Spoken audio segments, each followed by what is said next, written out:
Renewed support as top Wall Street and business executives doubled down in their support of Trump's 2024 run for re-election. They also got a big inpouring from individual donors as well. Yahoo Finance senior columnist Rick Newman is here, but let's talk about the big donors for a moment, because they certainly didn't seem dissuaded. There was a lot of outspokenness on social media, for example, in support of the former president. Yeah, and we're talking about guys like Elon Musk, Steve Schwarzman, Bill Ackman, some other billionaires. I mean, everybody who's sick of self-important billionaires, please raise your hand. I mean, I certainly am. Let's go back to basics here. One of these guys said this was a kangaroo court. This was actually a jury trial. This is the foundation of the American legal system, is a jury trial. So you don't respect the validity of jury trials. I think that's completely hypocritical. I mean, here's why. Everybody in finance knows that the United States is the world's premier destination for capital, in part because it has a rigorous and transparent legal system. Contracts matter. Everybody knows what the rules are. Everybody plays by the same rules. And guess what? That's why one of the reasons people get rich here in America. It's not Russia, okay? It's not just elites who are buddies with the president, okay? All these guys have benefited from a terrific, superb, foundational legal system here in the United States. And then to come out and say, oh, this jury trial is a joke, it's a scam, it's a sham, to repeat this garbage that Trump is saying. If something went wrong in this trial, it is going to go to appeal. The appeals court will rule appropriately, and it will say, okay, there was a problem. Probably they won't. Probably the jury is going to stand. So, I mean, if I had any of these guys here, I would say, okay, what other parts of the legal system U.S. legal system do you object to? You don't object to a jury trial by jury. What else don't you like? Well, we should note, though, Rick, it is not just billionaires who came out, right? I mean, it was Bill Ackman and David Sachs, Elon Musk. But listen, what did you make of Trump announcing $35 million haul after that verdict? And he said, and the campaign saying 30% were new donors. That's a lot of people. So Trump's persecution complex is a familiar phenomenon by now. I mean, it's still very peculiar. I mean, but it doesn't change the fact that persecution, that's a $35 million and 30% are a new haul. I'm trying to get the point. It's not, we can talk about Musk but that's not really what determines it. It's really, that's a lot of folks. People identify with Trump's persecution complex. Or do they identify with his policies? I don't think it has anything to do with Trump's policies. I don't think a lot of these people even know Trump's policies. They don't know Biden's policies either. I mean, Biden has done a lot of things that actually help people. I mean, he's done affordable housing. He's done all kinds of aid. He did the last round of stimulus checks. A lot of things. People don't give Biden any credit for that. Biden's green energy is helping Republican states and districts more than Democratic ones. Nobody knows or cares. There's something that nobody has really completely figured out yet, but it goes all the way back to 2016. Make America Great Again, American Carnage, China's eating your lunch, all this stuff. I mean, there are just a lot of people who like this victimology rhetoric. For years, we have seen Republicans that sometimes trash Donald Trump, only to then flip and tout him. This man is a pathological liar. Donald Trump is a serial philanderer. Tonight, in nominating Judge Gorsuch, President Trump has honored that commitment. He's kept his word. There is no way we are going to allow a con artist to take over the conservative movement, and Donald Trump is a con artist. Donald Trump is committed to cut taxes, curb spending, and get our national debt under control. Okay, brutal, Blake. Might that have happened in reverse? Check out this headline from the New York Times. Quote, Trump seeking cash infusion meets with Elon Musk. Here's why I bring it up. Lauder, Trump has been trashing electric vehicles. That's just his belief. It's his belief. So be it. And then he meets with the second wealthiest man in the world, who is the best EV maker. What's the thinking there? What's going on? Is he changing his tune? I don't think he's changing his tune on electric vehicles, but he also owns X, or formerly Twitter. He owns SpaceX, which has a lot of important NASA contracts, and he's the second richest guy in the world who could cut a Zuckerberg-sized check, not to a candidate, but to a PAC or to some other organization that could fulfill the America First mission. Mick, you've been in these meetings before with Trump and Musk.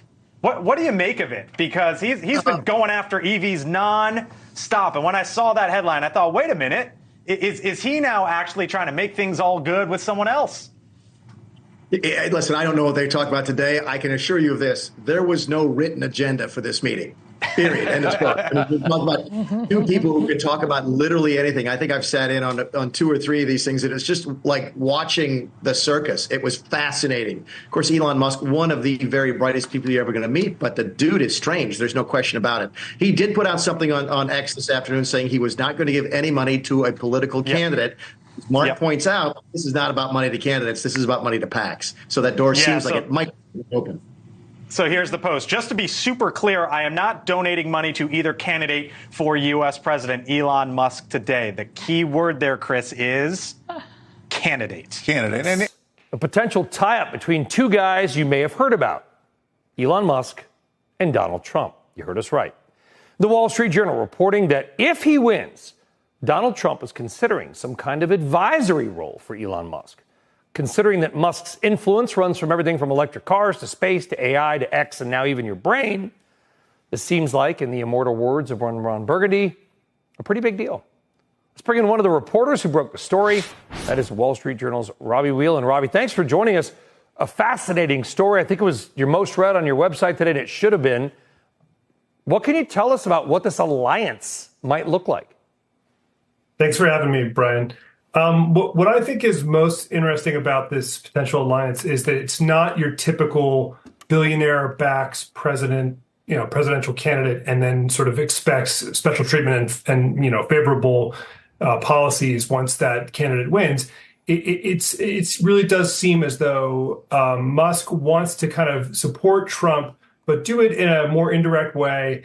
And we've learned about this idea of him doing a behind the scenes kind of informal advisor position, not something that would be confirmed by Congress and not an official named position, but just some way of him having sort of a informal input into policy decisions and influence over kind of how things are run, especially on the border and the economy, which are two issues that Musk has gotten really vocal about over the last year, especially. But there's no indication, Robbie, there's no indication like Musk is going to leave Tesla or SpaceX and go to work at the White House. Sounds like this would be kind of like the president, if he's elected, might pick up the phone and get some advice from Musk. Exactly. There's no indication yet, that he's going to leave any of his companies. But if you recall, during the first Trump administration, Trump had a very high number of kind of friends from the business world who he had advising him on various parts of the government and how it was run.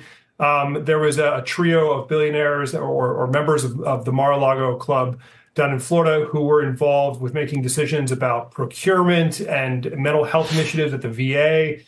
We're talking about something like that, an informal, behind-the-scenes type advisory. We've also learned in the reporting of the story that Musk also is a little bit reticent to come out publicly and back Trump. He's content more to sort of talk about Biden at this kind of rotating series of dinners, sort of salons, if you will, that he's having all over the country, where he's trying to sort of drum up support and convince sort of business elites from the tech world, especially, that Biden's not doing the greatest job.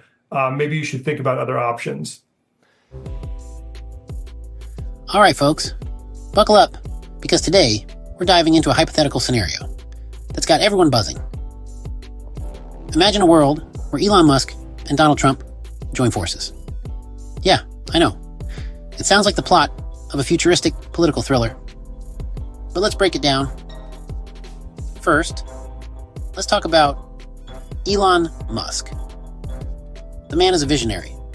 He's revolutionized electric vehicles with Tesla, taken us to the stars with SpaceX, and even dabbled in tunneling with the Boring Company. This guy doesn't just think outside the box. He's building a whole new box and launching it to Mars. Now, let's bring Donald Trump into the equation. Whether you love him or hate him, there's no denying that Trump knows how to command attention. With his brash style and business acumen, he's shaken up the political landscape like a tornado through a cornfield. Imagine these two titans combining their unique skill sets. It's like mixing Mentos with Coke, explosive. So what could this dynamic duo achieve together? Let's start with space. Picture Trump's knack for rallying public support, combined with Musk's tech genius. We could be colonizing Mars faster than you can say, make space great again.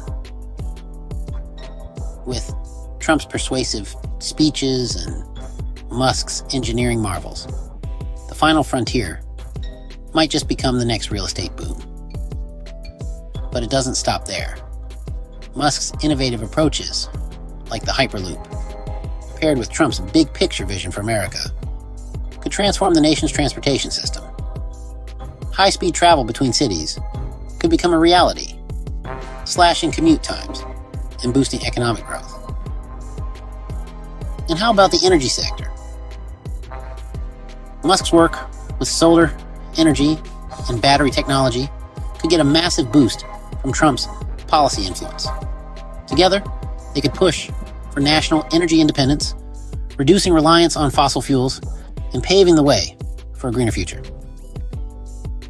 Now, let's not gloss over the potential challenges.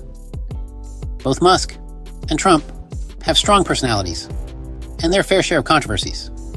Their collaboration could lead to some serious clashes. But let's be real. Folks, sometimes a bit of friction can spark the biggest fires of innovation. However, the potential dangers of this partnership are significant. One major concern is monopolistic practices. With Musk's technological prowess and Trump's business influence, they could dominate multiple industries, stifling competition and innovation. Politically, their combined influence could lead to instability. Trump's polarizing rhetoric paired with Musk's ambitious projects could create a volatile environment. Ethical concerns also come into play. Musk's advancements in AI and biotechnology under Trump's deregulated policies could lead to unchecked technological developments with unforeseen consequences. Issues like privacy, surveillance, and the ethical use of technology could become more pronounced, sparking public outcry and resistance. All right, drop your thoughts in the comments. Would this partnership be a match made in heaven or a recipe for disaster? Hit that like button if you enjoyed the video, and don't forget to subscribe for more thought-provoking content. Until next time, stay curious.